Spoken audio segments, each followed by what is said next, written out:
በጣም የተወደደ ካህን ነው አባቱ። እናቱም ነብይ ነች። ቤት አቶ ወላጅ አቶ እንዳይመስላችሁ፣ ብዙ ዘመዶች አሉት። ኢቨን ማርያምም ዘመዱ እንደሆነች ነው የሚመስለኝ። ስለዚህ በመንፈስ ቅዱስ የተሞላ መልእክት የመጣለት ሰው ስለ ወንጌል ሲል ነው። አንዳንዶች ሌጦ ለብሰው ቅጠል እየበሉ ተንከራተቱ የሚሏችሁ ዋጋ ለመክፈል ዝግጁ ስለሆነ እና ዋጋ ይከፍላል። በልቡ ያለው ምኞት ሰው ሁሉ ወደ ክርስቶስ እንዲመጣ ነው። እና ዮሐንስ ራሱን ለተልእኮ የሰጠ ሰው ነው። በዚህ ምክንያት ዮሐንስ ባለበት ኢየሱስ አለ፣ መንፈስ ቅዱስ አለ፣ ሰማያዊ ድምፅ አለ፣ የሰማይ መከፈት አለ ማለት ነው። ይህንን አጠናን እስከ ቁጥር 11። ዛሬ ከቁጥር 12 ጀምሮ ቅድም ያነበብኩላችሁ ነው። ልክ 30 ዓመት ሲሞላው ኢየሱስ ቀጥታ በይፋ አገልግሎቱን ጀመረ። በይፋ እስከ ዛሬ አላገለገለም ማለት አይደለም። ነገር ግን በይፋ በግልጥ ያገለገለው ከተጠመቀ በኋላ እና ሰማይ ተከፈቱ ማለት ነው። ደስ ይላል። የምወድ ልጅ አንተ ነህ ባለ ማለት ነው። ደስ ይላል። ኢየሱስ ሰው ሁሉ ያየው መንፈስ ቅዱስ በርግብ አምሳል ወረደበት። የምወድ ልጄ አንተ ነህ አለው። መጥምቁ ዮሐንስም እነሆ የእግዚአብሔር በግ ይለዋል። ምድርና ሰማይ በክርስቶስ ላይ ምስክርነት ሰጡ ማለት ነው። ከዚህ በኋላ ምን ትጠብቃላችሁ? ሰማይ ተከፍቶ ልጄ ነህ ብሎ መንፈስ ቅዱስ ሰው እያየ ወርዶብህ እና ቃል መጥቶልህ መንፈስ ቅዱስ ወርዶብህ ሰማይ ተከፍቶልህ ከዚህ በኋላ አገልግሎት ምንድን ነው የምጠብቀው? ብሬክ ስሩ ነው፣ ከፍታ ነው፣ ስኬት ነው፣ ድል ነው አይደለም። ቀጥታ ከብዙ በረከት ከሰማይ መከፈት በኋላ የሆነው ሉቃስ ይጽፍልን፣ ወዲያው ብዙ ሳይቆይ መንፈስ ወደ ምድረ በዳ አወጣው። በምድረ በዳም ከሰይጣን እየተፈተነ 40 ቀን ሰነበተ። ከአራዊት ጋር ነበር። የተነገረው ሌላ፣ የሚሆነው ሌላ። ምድረ በዳ ማለት አቤት! ከዚህ በኋላ ምን ትጠብቃለህ? ሺህ በክንፉ ሺህ በአክናፉ መላእክት ቦዲጋርድ ይመጣል። ማርያም በአየር ላይ ነው የምትሄደው የሚመስልን አይደለም። ቀጥታ ወደ ግርግም። መውለጃ እንኳ ሆስፒታል አይገኝም። ቀጥታስ ወደ ግብፅ ትሄጃለሻ። መታረስ የለም፣ ገንፎ የለም፣ አጥሚት የለም። ቀጥታ እንጂ የተነገረ ሌላ፣ የሚሆነው ሌላ። የማይሞት ዘላለማዊ ንጉሥ ነው። ምስማር ይቀረቅሩለታል ልጇ ላይ ጅራፍ። ለክርስቶስ ስራ በመጠመቁ መንፈስ ቅዱስ ሲሞላ ሐሴት በውስጡ እና ተስፋ ሐሴት እና ደስታ ኢየሱስ ቢሞላም እንደ ሰው ነው የምላችሁ፣ እንደ አምላክ ቢሆንም በውጪ ሰውነቱ ግን መከራ ተጀመረ። ለምንድን ነው የሚገሉት? ልዩ መንፈስ ስላለው ነው ተብሏል ማለት ነው። መከራ ለበጎ ስራ ያዘጋጃል። ኖህ 120 ዓመት አይደለም መርከብ የሰራው? 1 ዓመት ከ2 ወር ነው አይደለም ዝናብ የደበደበው? እና ያ ሁሉ 1 ዓመት ከ2 ወር ቀላል አይመስልህ። ከዓለም እንስሳ ጋር አንድ ቤት ውስጥ መቀመጥ። አንድ ላም እዚህ ቤት ብትመጣ ነገ እዚህ የላችሁ ብሏችሁ። የዓለም እንስሳ ሁሉ በጣም ከባድ ነው። ያ ሁሉ መከራ ግን የወለደውን ታውቃላችሁ። የታገሰው ኖህ ቀስተ ዳመና የሚባል መጣ አለ ከሰማይ። እግዚአብሔር ለአዳም ለኖህ ቃል ኪዳን አመጣለት። ሁለተኛ ዓለምን በውሃ አላጠፋም። ከባድ ቃል ኪዳን ነው። የሚታይ መርከብ፣ ለትውልድ ሁሉ የኢየሱስ ምሳሌ የሆነ መርከብ። ከመከራው በኋላ ኖህ ተሰርቶ ለአዳም ልጆች ሁሉ ከሰማይ ብጽዕናና ምልክትን አመጣ። ከመከራ በኋላ ሁሌ እንዲሆነ ኢዮብ መከራ እንደተቀበለ እንደታገሰ አይታችኋል። ከዛስ 10 እጥፍ ነው የባረከው። ልጆቹ እንዲያውም የኢዮብን ልጆች የሚመስሉ ቆንጆ ልጆች የሉም ይላል። ያ ብቻ አይደለም። ከመከራው በኋላስ 42 ምዕራፍ ያለው ቅዱስ መጽሐፍት ለአዳም ልጆች ተሰጠ። 42 ምዕራፍ የወለደው ምንድን ነው? መከራ ነው። ኢዮብ መከራ ውስጥ ባይገባ ኢዮብ መጽሐፍ ባልኖርም። የትዕግስት ምሳሌ የሆነው መጽሐፍ የወጣው ከመከራ ውስጥ ነው። እግዚአብሔር ለበጎ ይጠቀምበታል እላችሁ ነው። ሊያ አይነ ልም ስለነበረች ባሏ አይወዳትም። ራሔልን ነው የሚወደው ያዕቆብ። መጠላቷን ስላየ ማህፀኗን ከፈተላት። መከራ እኮ ነው በባል መጠላት። ነገር ግን በመጠላት በሚመስሉት ውስጥ የመጡትን ይሁዳ የኢየሱስ አባት፣ ሌዊ የሙሴ አባት ድንቅ ድንቅ ሰዎችን ማሳደግ ጀመረቻ። አየህ፣ እስራኤል የተባለውን ሀገር የሰሩ 6 ልጆች መሰለኝ የወለደችው። በጣም ኃያላን የተጠላች ይመስላችኋል? ግን ያ መከራዋ ወደ ልጆቹ ትጠጋት፣ ወደ እግዚአብሔር ትጠጋት። ታላላቅ የእግዚአብሔር ፕሮጀክት እንዲፈጸምባት ሆነ። መከራ መሰሪያ ነው። እኔ በጎች ስጠብቅ ድብ ይመጣል፣ ድቡን ስገድል አንበሳ ይመጣል። የለህም እንዲህ እግዚአብሔር ሆይ። ዳዊት አላለም። ድብና አንበሳው ለጎልያድ ስልጠና እየተሰጠው፣ ጎልያድ ላይ ከመገለጥ በፊት በጓዳ ስልጠና ይሰጣል። ድቡን 2 ስቶት ይሆናል፣ አንበሳ 4 ስቶት ይሆናል። እጆቹን ሰልፍ ያስተማረው በመከራ ውስጥ ነው። ጎልያድን በአንድ ምት ግንባሩን አለው። ከኋላ ግን ብዙ ስልጠና ነበር። ድብና አንበሳውን በእጄ ጣለ፣ ይህን ያልተገረዘም አንገቱን ነው መቃላው ያለው ከመሬት ተነስቶ አይምሰል። ስንት ተቧጭሮ ስንት ተቧሩጦ ሰልፍ ከተማረ በኋላ የተመረቀው በጎልያድ ፕሮጀክት ነው። ታውቃለህ? ሃሌሉያ! መከራ ለበጎ ስራ ያዘጋጃል ማለት ነው። ባልሽ አልተመቸሽም? ናባልም አልተመቻት። ባለጌ፣ ተሳዳቢ፣ ምናምንቴ፣ ሰካራ። እስከ መቼ ነው እንደ ጌሾ የምንወቀጠው በዚህ ሰው? እርግማን የአባት እናቴ የኔ ኃጢአት ነው አትበይ። በናባልን ተውሶ እግዚአብሔር በአቢጊያ ላይ ፕሮጀክት አሉ። ምን የሚል ፕሮጀክት? የልብ ስፋት፣ ትዕግስት። ከዛስ ያ መከራዋ የተቀባ ንጉስን ከቻለገው። ናባል ባይኖር ዳዊት የለም። ታውቃላችሁ? እና አፉን ሲከፍት ዳዊት ላይ ሊገለው ሲመጣ አቢጊያ ጋር ተገናኙ። አንዳንዴ መከራ በረከትን የሚመጣ ነው እኮ ብራዘር። የበረከት እሾኩ በትር ያደርገዋል። ስለዚህ ለአንተ መቀጥቀጫ እና መቅጫ አይደለም እኮ፣ ከተሰራ በኋላ የበረከት ምክንያት ይሆናል።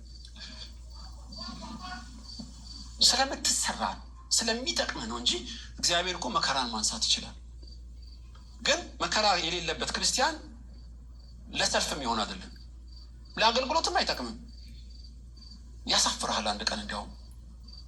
እና መከራ ያጠነክርሃል፣ በውስጥ ሰውነትህ ልብህን ያሰፋዋል እና ወደ እግዚአብሔር ጋር ነው የሚጣብቅህ። ለበጎ ስራ እግዚአብሔር ስለሚጠቀምበት መከራ።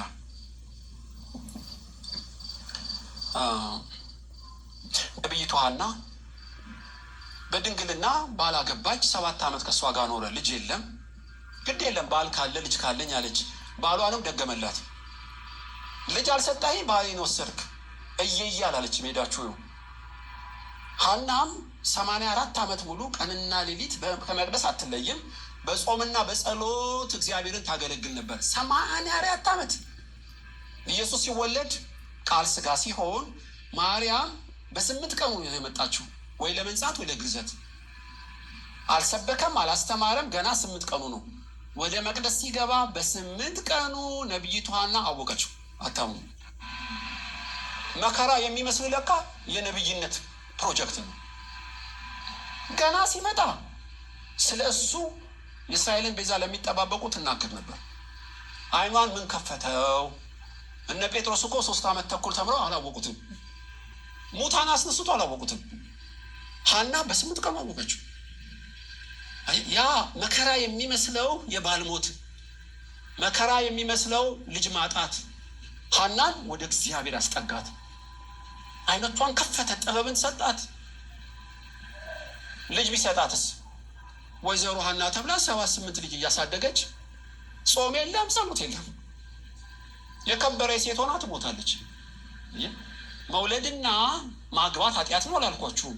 ግን መከራ የሚመስሉትን እንዴት ኢየሱስ ወደ በጎ እንደሚተረጉመው ላካፍላችሁ ብዬ።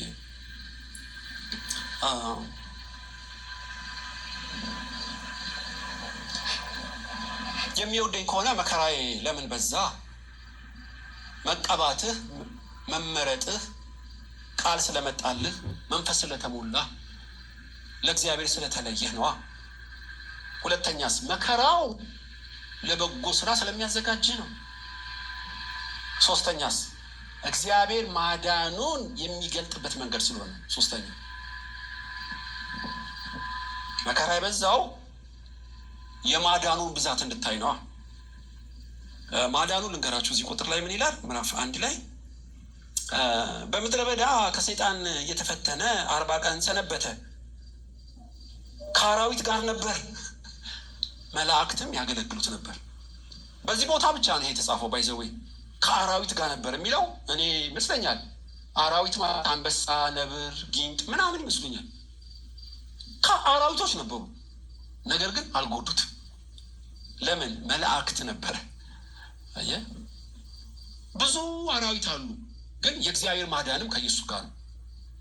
የአንበሳውን አፍ የጅቡን አፍ እየዘጋ የእባቡን መርዝ እያረከሰው እግዚአብሔር ከኢየሱስ ጋር ነበር።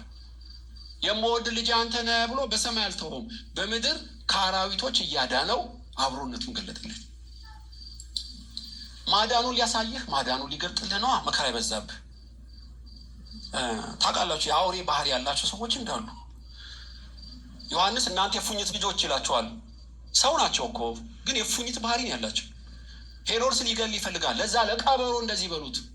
ሄሮድስ እኮ ቀበሮ አይደለም፣ የቀበሮ መንፈስ ነው ግን ያለው።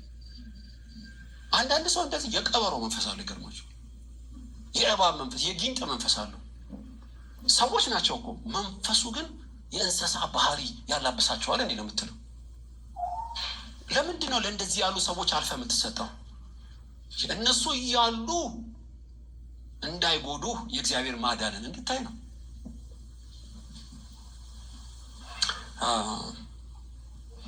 ቅድም እንዳልኳችሁ ላባ ክፉ ነው። ለያዕቆብ ተገልጦለታል እኮ። በላባ እጅ ለምን አሳልፎ ሰጠው? እግዚአብሔር መልአክ ግን ከያዕቆብ ጋር ነበር። ላባ አንዳች እንዳታደርገው ተጠንቀቅ ይላል። የእግዚአብሔርን ማዳን የምታየው ክፉ ሰዎች ባሉበት። ሃማ የአውሬ ባህሪ ነው ያለው። አንድ መርዶኪዎስ ሰግድን ቢል አይሁድን ሁሉ ለማስገደል በጀት ተተከለ። ታውቃላችሁ። ነገር ግን እግዚአብሔር ህልምን ታውሶ በንጉሱ ህዝቡ ሲያድን ታያላችሁ። አካብ ክፉ ሰው ነው፣ ጨካኝ፣ የኤልዛቤል ባል፣ ለእርስት ብሎ ሰውን የሚገድል ነው አካብ። የአካብ ሰራተኛ አብዲው ነው። እስከ መቼ ነው ይሄ አለቃዬ ክፉ አለቃ ጋር የምታስቀምጠኝ? ሚስቱ መተተኛ መንዝራ፣ ባሏ ደግሞ ነፍሰ ገዳይ። ጌታ ሆይ እንዳልወጣ ሌላ የሚቀጥረኝ የለም፣ እንዳልኖር አስቸገረኝ የምትለው ሊሆን ይችላል። ነገር ግን የእግዚአብሔርን ማዳን በአብዲው ህይወት ታያላችሁ። እና እግዚአብሔርም ለአብዲው መልእክት ሰጠው። ኤልያስንም አገኘው። ትዝ ይላችኋል። ኤልያስም ጌታን ጠራው አለው። አካብን ጠራው። ሪቫይቫል የተነሳው ከሰማይ እሳት ወርዶ የበዓል አምላኮችን የፈጀው እሱ እግዚአብሔር አምላክ ነው የተባለው የሪቫይቫሉ ክርቢት የለኮሰው አብዲው ነው። የእግዚአብሔርን ክብር እንዲያይ ነዋ በዛ ቤት የተቀረቀረው። ሌላ ስራ አጥቶለት አይደለም። እግዚአብሔር እሱ የሚፈጽመውን ስላወቀ አብዲው በአካብና ኤልዛቤል የተቀመጠ። አንዳንዴ እንደዚህ ይሆናል በህይወታችን።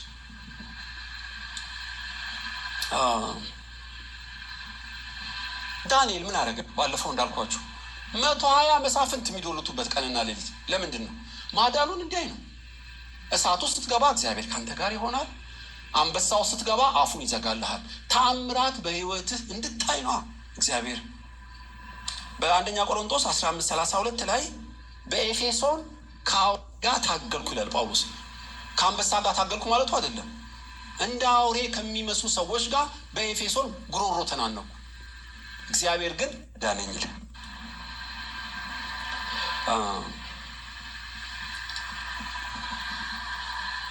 የሚወደኝ ከሆነ መከራዬ ለምን ረዘመ? ለምን በዛ? ምንጩን ማወቅ አለብሽ። የመከራሽ ምንጭ ቃል ስለመጣልህ፣ መንፈስ ስለተሞላ፣ ተልእኮውን ስለጀመርክ ነው። ሰይጣን አይመቸውም። በዚህ ደስ ይበላችሁ። ለእነሱ የጥፋት ለእኛ የመዳን ምልክት ነው። መከራ ሲበዛ፣ ስደት ሲበዛ፣ የሰማኸው የተነገረህና ያለህበት አልጣጣም ሲልህ ሰይጣን ግብ ውስጥ ነህ። በዚህ ደስ ይበል። እንደ እግዚአብሔር ሀሳብ ለተጠሩት ሁሉ አጋንንቶች አይመቻቸውምና። ስለዚህ መቅናት የለብህም። ስደት መከራ በሌለበት መቅናት የለብህም። ጭንገፋ የሌላቸው በሰላም የሚኖሩ ከሴጣን ጋር የተባበሩ ብዙ ናቸው። አይነካቸውም።